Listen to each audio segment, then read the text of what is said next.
So what's the story on him? Yeah, he just goes around to these tournaments, you know. That's how he makes his living. Just go around to these tournaments, wins, doesn't have a job, then go to school, play these tournaments. I think the person who stood the hands of time as of right now is possibly Mewtwo King. Oh God, M2K. A superficially stereotypical, but then also very interesting person, especially in how it comes out in his play style. He still, after all of these years, is able to get, you know, top 5 if he stops getting emo and stuff like that, you know. He's interesting. Yeah, he's very interesting. Melee controller? Dude, Raider doing something. Do you think you can make a quick announcement before? I need you to go somewhere else. Alright. Alright. A bit weird, but I like him. I know Ken was ready to play him. He wouldn't admit it, and he would act like Mewtwo King's below him. But he was damn scared to play Mewtwo King. I guarantee it. Everyone was scared to play Mewtwo King because when he's on, you just don't understand how you can possibly beat this guy. Lord, when the fuck did this pasty white kid learn how to play basketball?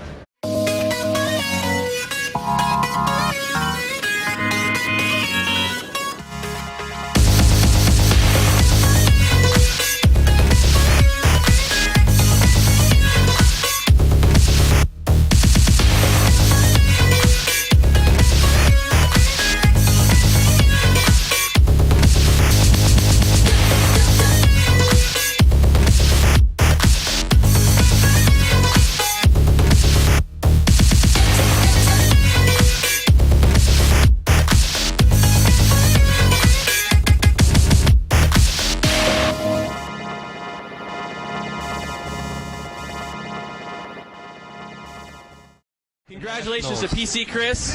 He came in at the beginning of the season, stunned everyone by beating Ken. He outlasts everyone else. They took it off the pro circuit, which was really upsetting for us because that's part of what creates the hype, is being in this environment with hundreds and hundreds of video game players. MLG, they bought Smashboards. They obviously believe in Smash as a competitive game, and like part of it has to do with just Nintendo's a pretty reluctant company to work with. You know, through all the years of doing events, I've seen Microsoft and Sony, and they just understand that like competitive gaming's big. It means something for them, and they want to work with you. Like, you know, they've tried to help us along or brought developers over. Nintendo's kind of been very much the opposite, where they don't really embrace in competitive communities at all. They're difficult to even get streaming rights. Like, we haven't even asked them for like TVs, money, anything. Like, just can we show this game that we believe in, that you created, stream it for our professional events, and they've been reluctant to even do that.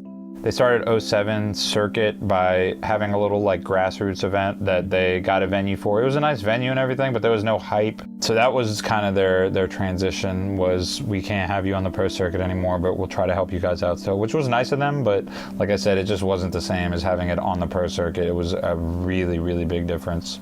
The chance for Smash to grow into something more, something mainstream and professional, seemed lost. In the wake of MLG's decision, the community pressed on, back into the underground world from which it had emerged.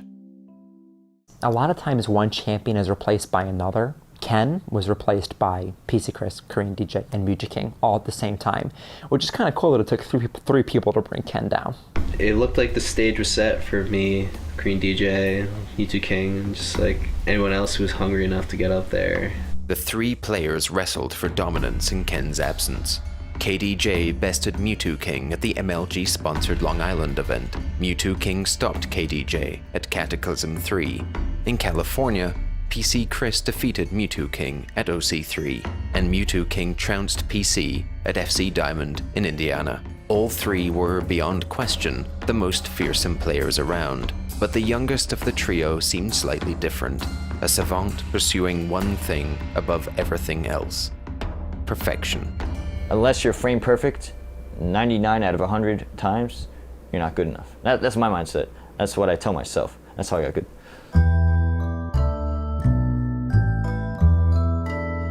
He's so into frames, he's so into the tiny little details. Just thinking about theories and logic and the steps. I'll do like up air and fast fall like the next frame so that I can hit them just barely, but they can't hit me. And if somehow the up air misses, I get a double jump in air and stuff like that. I did that at MLG.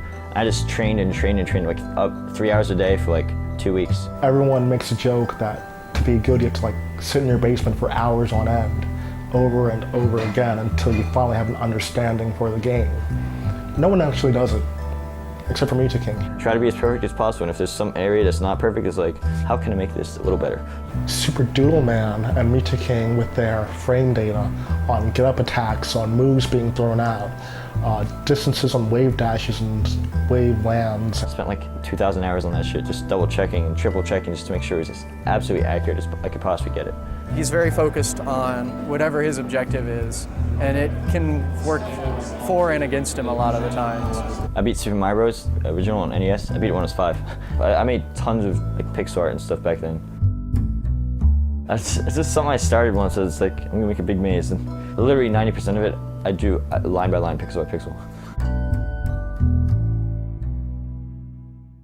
I don't know that he's ever confirmed, where he is on the autistic spectrum, whether he's got a little bit of Asperger's or not. I certainly don't want to make any judgments, but he's in that vein. He's in that Rain Man world. Mewtwo King can, in fact, recite many, many, many digits of pi, enough so that you have to tell him to stop when he's doing it. Mewtwo King lacks the ability to judge social clues. You get him in ridiculous situations sometimes. One time I lost my jacket at a tournament, and I went out to the lobby and I found him sleeping in my jacket, and he didn't realize that it was weird. One time we were in a car together and we made a joke about just get out of the car. And he opened the door and tried to leave while we were driving. I think he would have done it if we hadn't pulled him back in. He was a complete nutcase. One time we went to a Massachusetts tournament, and I'm almost positive he just didn't understand the concept of paying for something in a store. So he walked into a gas station and just took a Mountain Dew and left.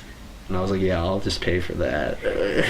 He might do things that offend people or things like that without knowing it, but he never means harm. There was definitely things he would do that would rub people the wrong way, especially at that point. People really, I think, dismissed him, if not outright disliked him, because I don't think he knew how to really express himself properly. But he wasn't good enough, and you got respect by being good. There was kind of two different camps, people that didn't really understand Mewtwo King, and then people that were accepting and encouraging for him. And I think that kind of helps.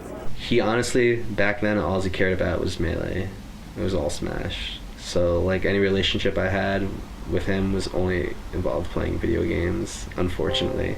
When he first started playing, he had a very robotic style. He only played by himself for his computer, so he wasn't really exposed to just normal play styles, like a thinking opponent who adapts and tries to read you. He's not used to that, so he struggled at first in the community, playing wise. He was a scrub.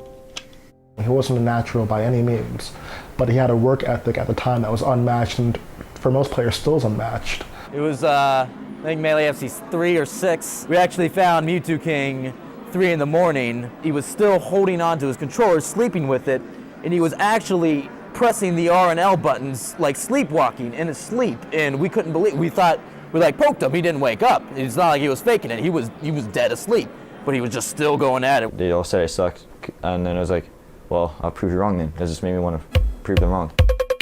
At 05, Ken and Umbreon, they both 4-stocked me. The next year, I beat Ken to 3 out of 5 set of Fox. The next year, I 3-stocked him in 3 different occasions in Martitos.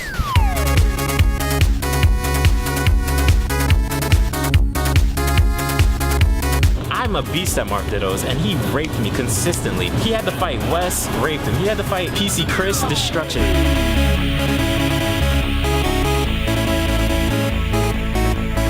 When I saw that Marth, I was like, he's gonna be the best player in the world. If I get a hit, I want to take it as far as possible. It works, the best possible method. This is what you do in every scenario.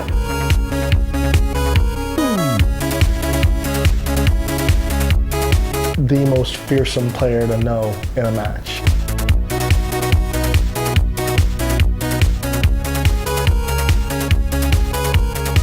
He just became amazing.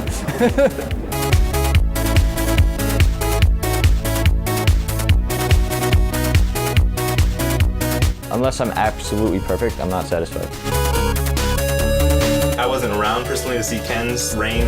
Everyone said, it was crazy how much better he was than everyone, but I seen Mewtwo King's reign, and Mewtwo King was just so much better than everyone. He just destroyed everybody. It was just crazy. It was 1, 2, 3, that's it. First stop, gone. I just rage quit. I said I couldn't do it. People are cleaning up after him. People remind him to bring his coat. They buy him food. They worship him. Usually people wouldn't give him the time of the day. But now that he's a god of this game, people will do anything that he wants. The power that he holds by being so excellent, you have to respect it. I'm like proof that a nobody can become number one. In Melee, Mewtwo King was near perfect, but his obsession was for a game which it seemed would soon be made obsolete. There's one more title I guess I should mention that will turn that fight into an absolute brawl.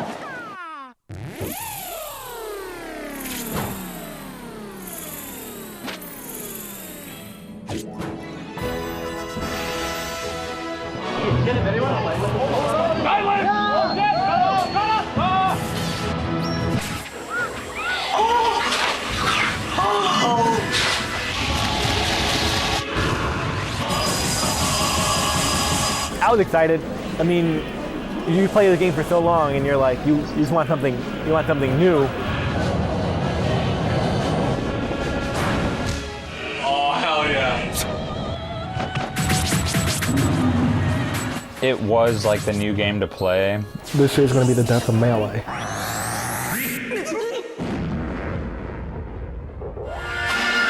So beautiful. And trust me, it's the best Smash Brothers ever, by far. We drove to this distant GameStop outside of Philadelphia because it's the only one that was doing a midnight release. We were so hyped, new characters. Melee was so good, so fast, so exciting. It's going to be part 2. We had the fest at my place, in my apartment. We had about 4 setups. We're playing it. And we're playing it. We're playing it.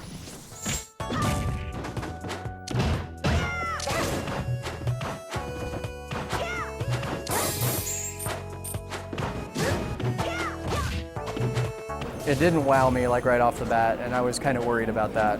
At least from a more Melee perspective.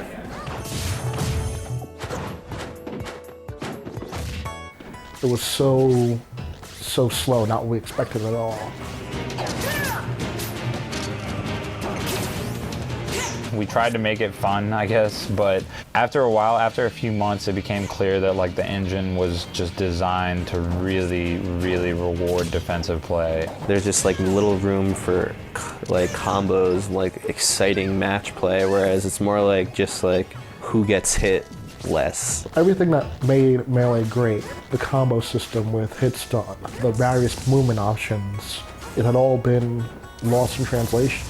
A lot of them felt like Brawl was intentionally made to not be a competitive game, which is true. This is going to be a direct shout out to Sakurai, but gaming got to where it is today because of its hardcore competitive audience that it was targeted towards 10 years ago.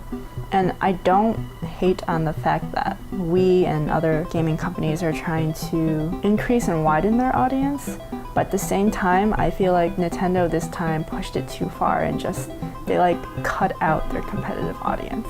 In Sakurai's interviews where he says he wants everyone to win, I cannot understand that mindset because Melee was so popular and still is because it had the duality of being able to be played as a party game and as a competitive game. I don't understand the reason for just eliminating half. Nevertheless, people still developed a competitive game behind it.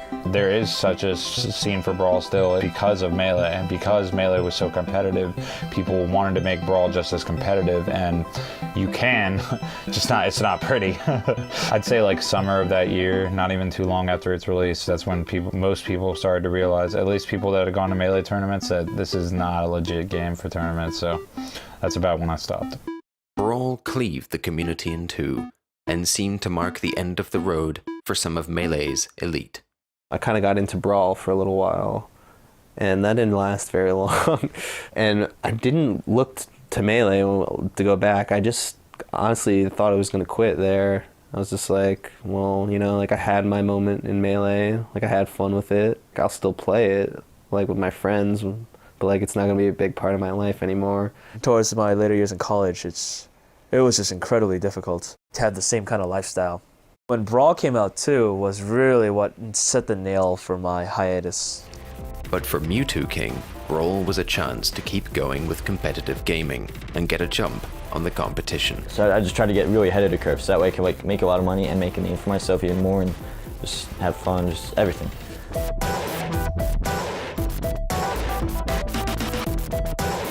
I have fun playing Melee because he's fast and I like combos. He feels like the only Melee character. I just tried to figure out everything really fast. Playing both Brawl and Melee at the same time competitively is very difficult because they're two different games. At some point in 08, I was actually like top #1 in both games.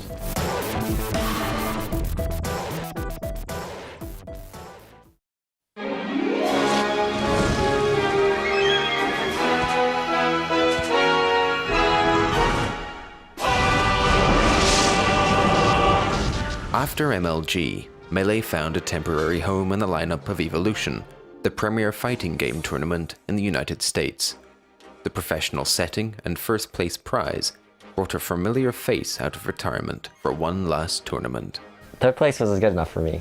Like, I wanted to go out with a bang. I wanted first place. I signed up for Evo, and I trained my ass off. For Mewtwo King, a focused Ken would be the man to beat at Evo. But before he could take him on, he found himself facing off against a Melee newcomer and his stubborn Jigglypuff.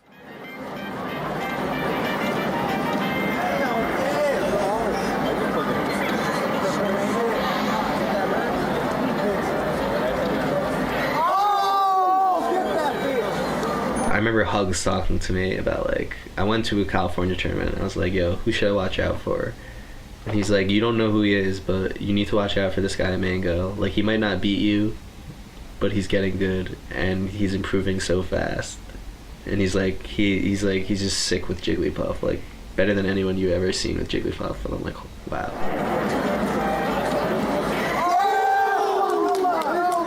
Usually when you ask something, they're like, oh, watch out for this guy, blah, blah, blah. Like, he like went out of his way to warn me about Mango. So I was like, this guy must be legit.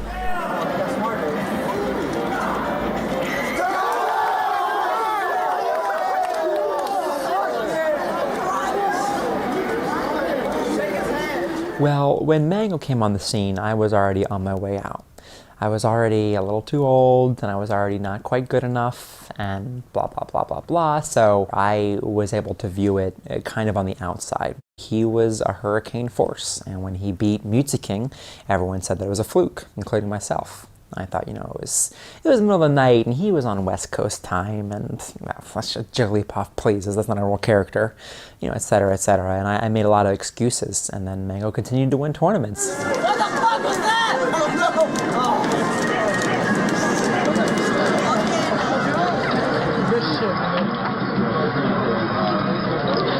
Mewtwo King is good at finding like the best options for a situation, which can lock him into a bad mindset of, you know, best option all the time.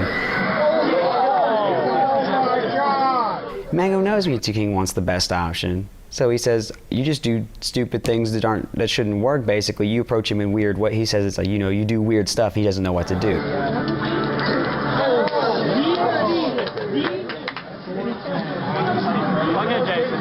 He's not saying, okay, I'm going to wait for, you know, half a second, then run up and grab you, then up throw you. No, he says, I'm going to wait, and you're going to do this. You're going to roll because I'm forcing my will on you. It's a very typical West Coast player mentality. They're not really interested in dissecting the game so much as they are playing it and learning how to manipulate their opponent really well. Whereas Mewtwo King is just figuring out how to abuse the game as hard as he can. It's so good. Mango combo!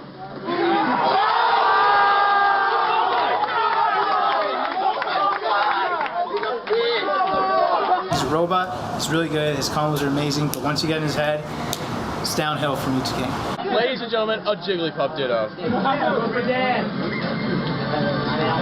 Go for Jackson, Mango. Yeah!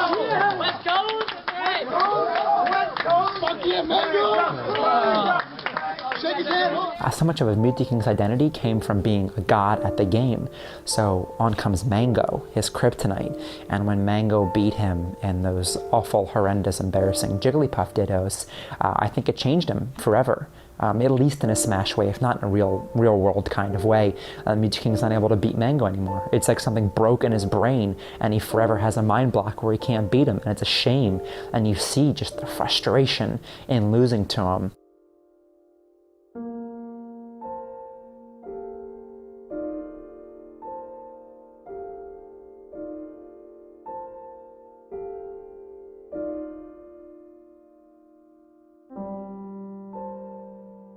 He loses one match or two matches and that's it. He's done for the tournament. He can't bounce back from it. He's not like a Ken or a Chuda. He doesn't like the adversity. He doesn't like being cheered against. He doesn't like not understanding what's going on.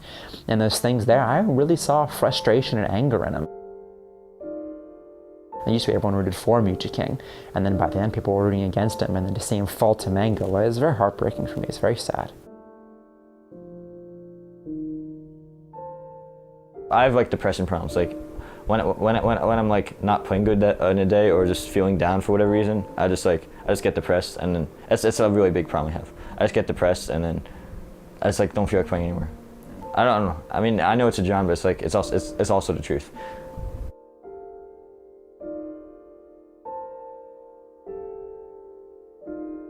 No one wants me to win. It's like I feel like I have no friends. I feel like I'm the enemy. I don't know. Maybe I'm just a big pussy, but I mean, what I'm saying is also true. I actually think it's both.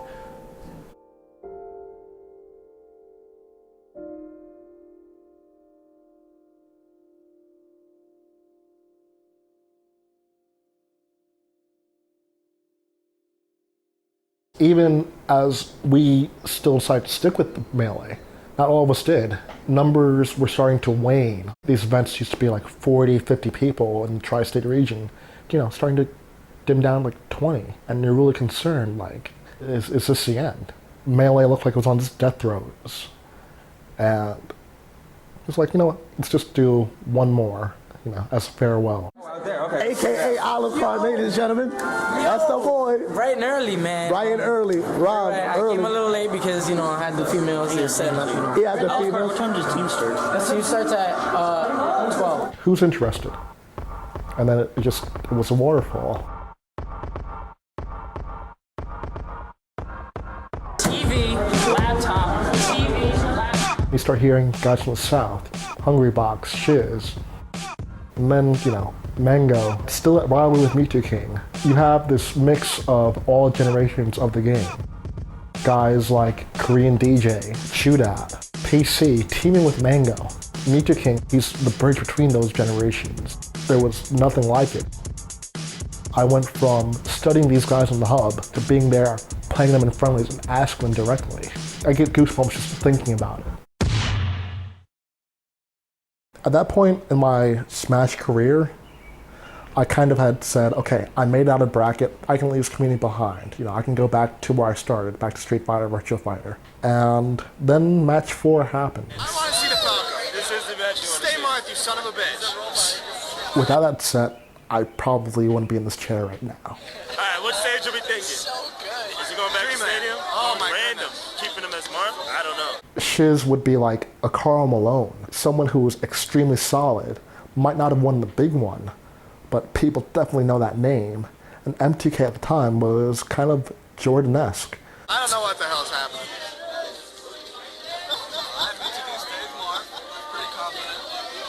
Why wouldn't he be?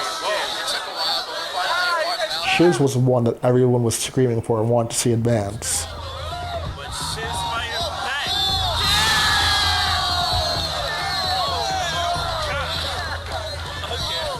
I was a Falco main, and Shiz is just pushing the brink of anything I'd ever seen before. Damn, son. That's no shot.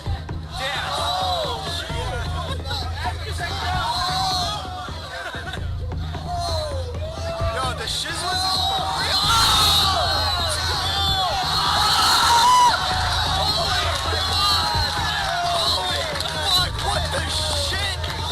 I just remember my doubles partner, Can I Smash, is standing next to me, screaming his lungs out, saying, "I don't care anymore, I'm maining Falco after this." Felt like a lot of times he would defeat himself.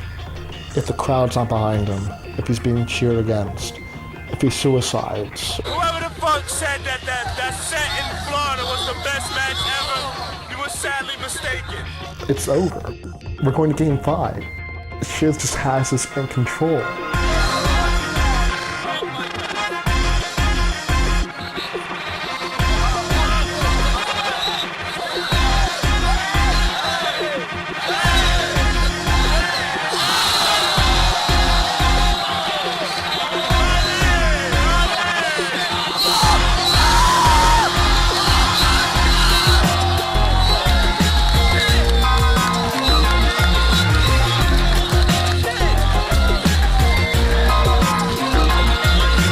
I can dominate, I can take over the game at any point I choose to.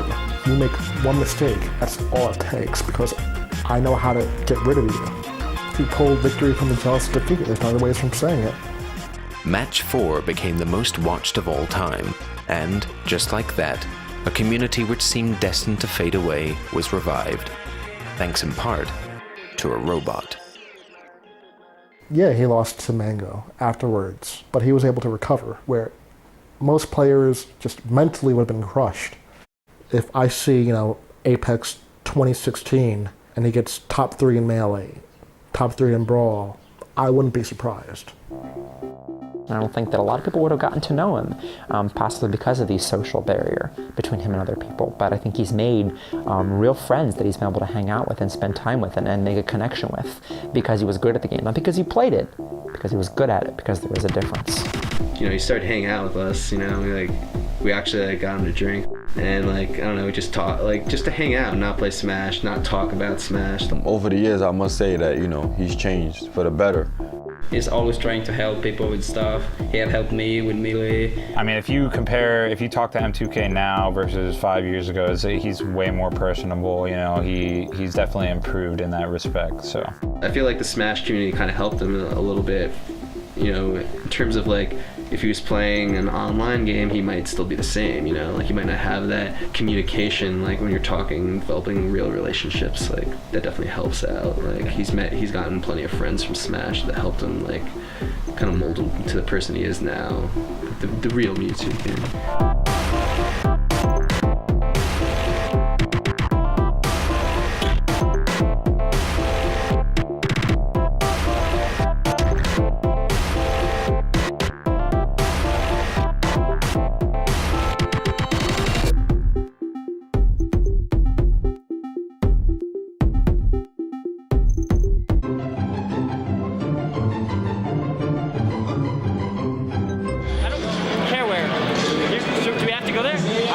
Players we're going to play. I thought, take a shower. Yeah, take a serious shot. He wants to look badass. One normal winning picture. I wonder who that made that. Do we have to play there? Which? Just play anywhere. Okay.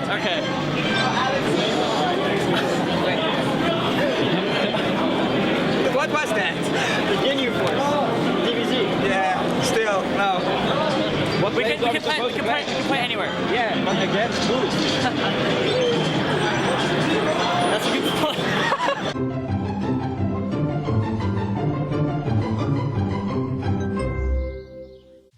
Balls out, the most aggressive player you're ever going to play. You watch him play, and it's like, oh god, this guy's the truth. He hates personally playing Hungry Bucks because you have to play a certain style. I got good using gimmicks. There's always been that little rivalry between the two, and I think it comes down to Puff.